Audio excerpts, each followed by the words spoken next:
Bienvenidos a este video.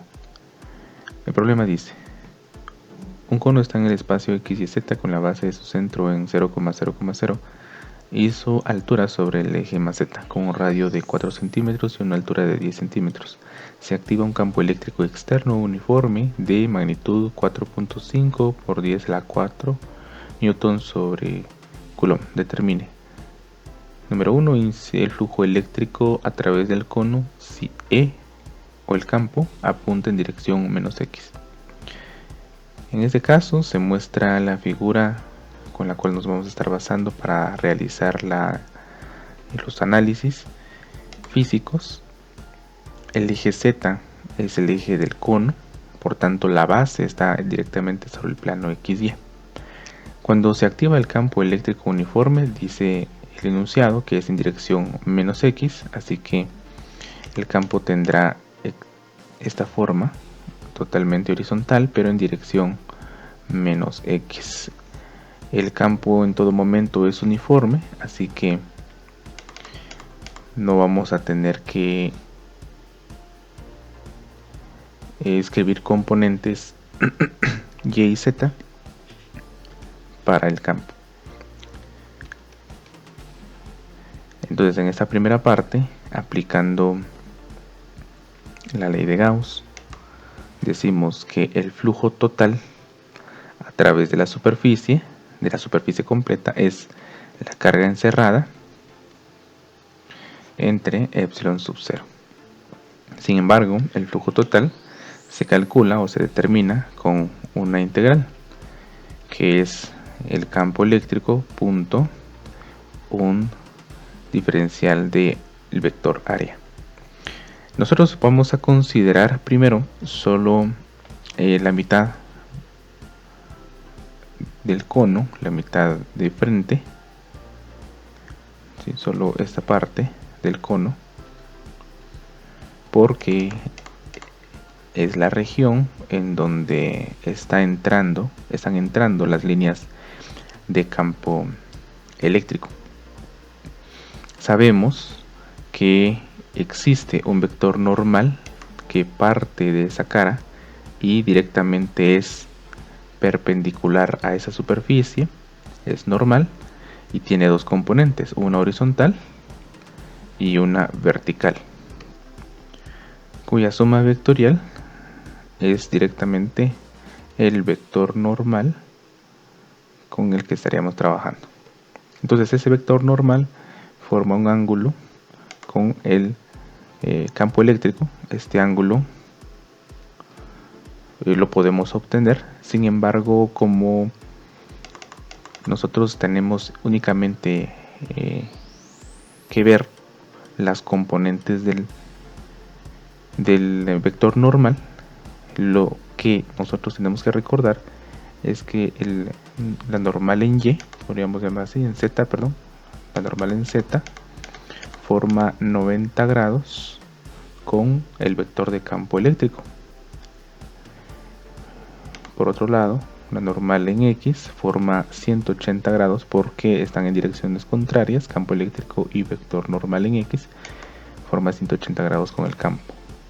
Así que el vector normal en Z no contribuye de ninguna manera a ese flujo. En el producto punto pues se elimina y no aporta al flujo. Eso es de entrada. Entonces vamos a tener por acá dos flujos. Tenemos que el flujo total es el flujo de entrada más el flujo de salida, y esto sigue siendo la carga encerrada entre epsilon sub 0. Ahora bien, en el flujo de entrada, bueno, vamos a tener dos flujos acá. El campo eléctrico vamos a llamarle diferencial de área 1, y aquí tenemos diferencial de área 2.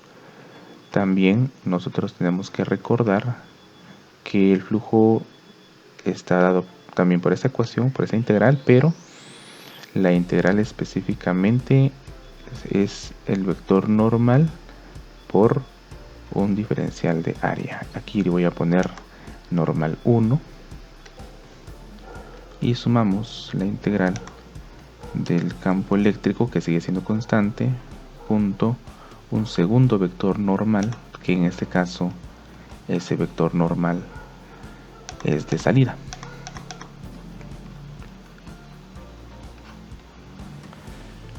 Aquí es el diferencial 1, aquí tenemos diferencial de área 2, porque ahora tendríamos que analizar el flujo eléctrico hacia afuera. Yo sé que las líneas de campo atraviesan totalmente a la superficie que estamos considerando, en este caso la cara trasera del cono. Por esa razón nosotros tenemos que ese vector normal en X, solo vector normal en X, ya dimos el análisis previo de que el vector normal en Z no contribuye al campo y al flujo eléctrico. Entonces de esa manera nosotros tenemos que este vector en X forma 0 grados o tiene la misma dirección que el campo eléctrico. Muy bien, vamos a ingresar estos datos. Entonces tenemos E.N1 es E el campo por N1 por el coseno de 180 grados por un diferencial de área 1 más la integral de E por normal 2 por el coseno de 0 grados por otro diferencial de área 2, y esto es igual a la carga encerrada entre epsilon sub 0. De esta expresión nosotros podemos simplificar de tal manera que podemos extraer de la integral o de las integrales el campo eléctrico porque es constante. Entonces E y N1 en todos los casos, N1 y N2 es de magnitud 1, así que ya no lo vamos a escribir como N, sino solo como 1. También coseno de 180 grados es menos 1 por un diferencial de área más la cantidad E por la integral de 1 nuevamente, que es el valor de N2 por el coseno de 0 grados, que es 1 por un diferencial de área. Ahora, ese diferencial de área, el diferencial de área 1 va a ser igual al diferencial de área 2, porque cuando nosotros hagamos la suma completa estamos tomando el área lateral, la mitad del área lateral del cono de entrada, y tiene que ser igual a la mitad del área lateral de salida. Entonces las integrales se escribirán así.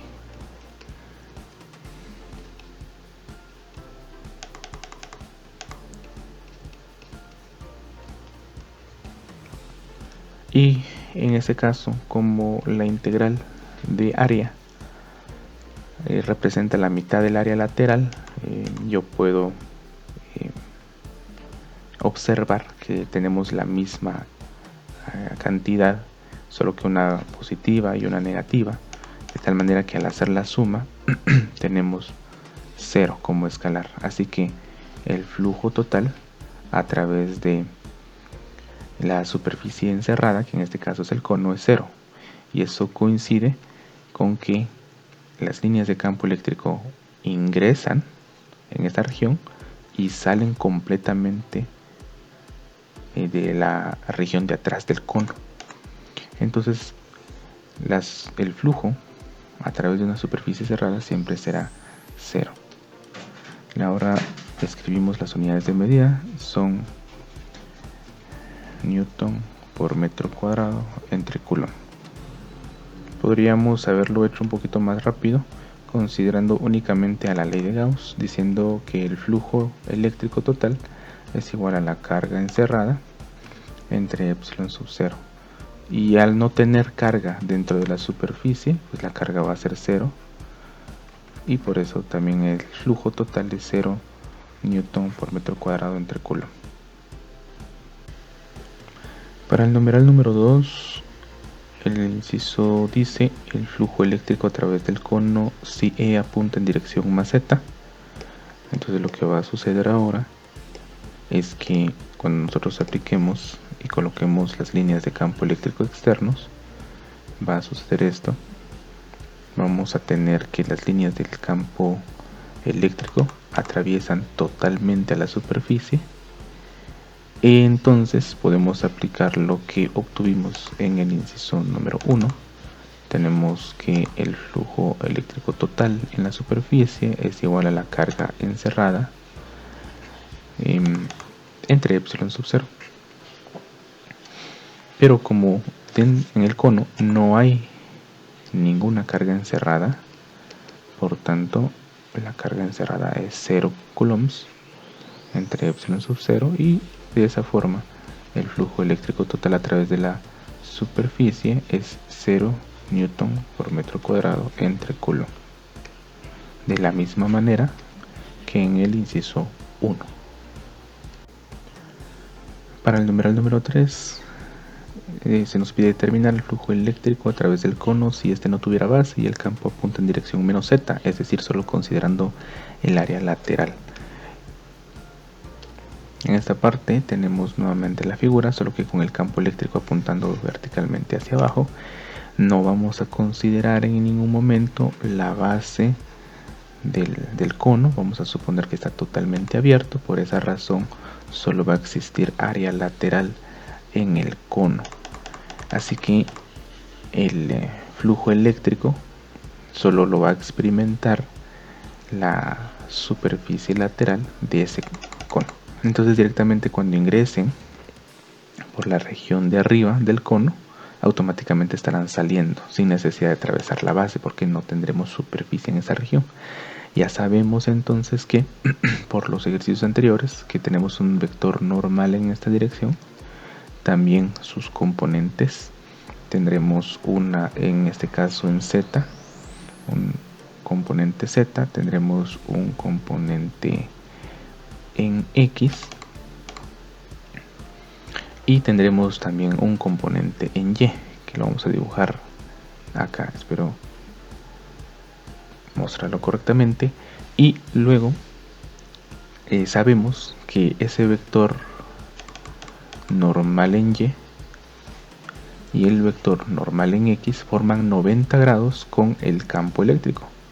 Así que esos dos vectores, normal en x y normal en y, no contribuyen al flujo eléctrico. Por esa razón, únicamente vamos a hacer el cálculo a partir del vector normal en z.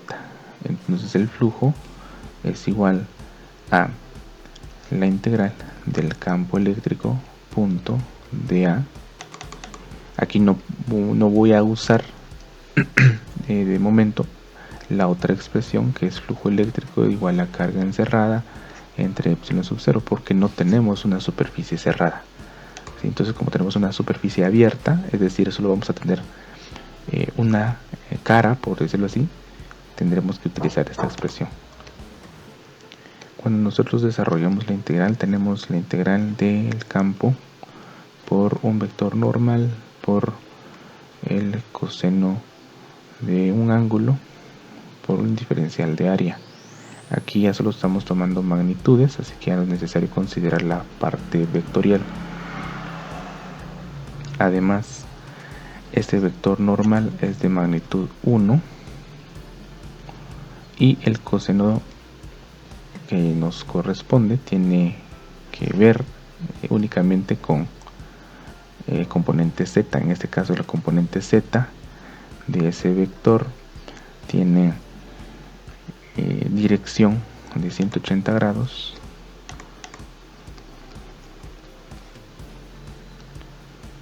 por un diferencial de área.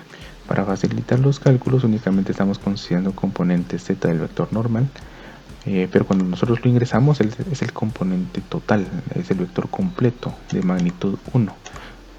Componente z no tiene magnitud 1, pero nosotros no vamos a tomar el área total real del cono lateral, sino vamos a usar una proyección. Entonces en este caso es la proyección sobre el eje, sobre los ejes x, y.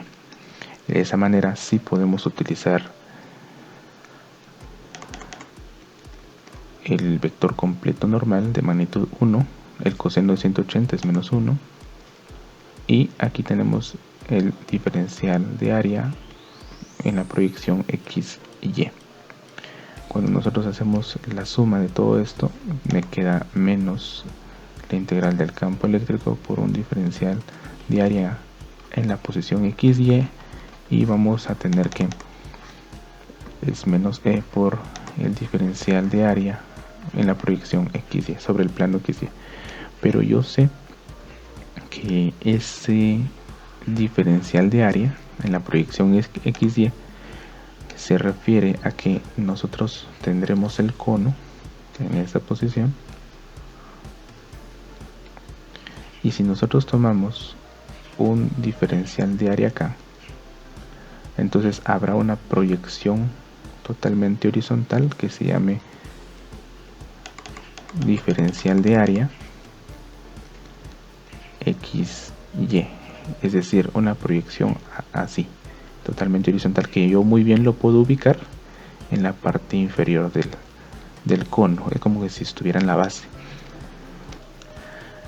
de esta manera. Así que al sumar todas las contribuciones del área proyectada sobre X, Y, se obtiene el área de la región total de abajo, que en realidad es un círculo de radio R. Así que cuando yo sustituyo esta información en la integral, me queda que esta área es el área de la base del cono.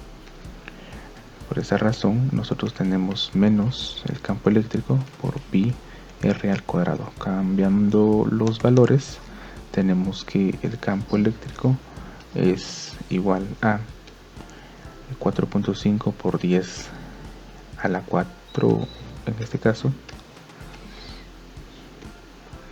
4.5 por 10 a la 4 newton sobre coulomb, y lo multiplicamos por pi r. En este caso r es 4 centímetros, pero lo tenemos que escribir en metros, entonces vamos a utilizar 0.04 metros al cuadrado, y el resultado de esta expresión es negativo, es 226.19 newton por metro cuadrado entre coulomb. El flujo es negativo, eso es lógico. Eso es lógico considerando que las líneas de campo eléctrico están directamente hacia abajo y tienen dirección opuesta respecto a la normal. Están entrando a la superficie, no están saliendo de ella.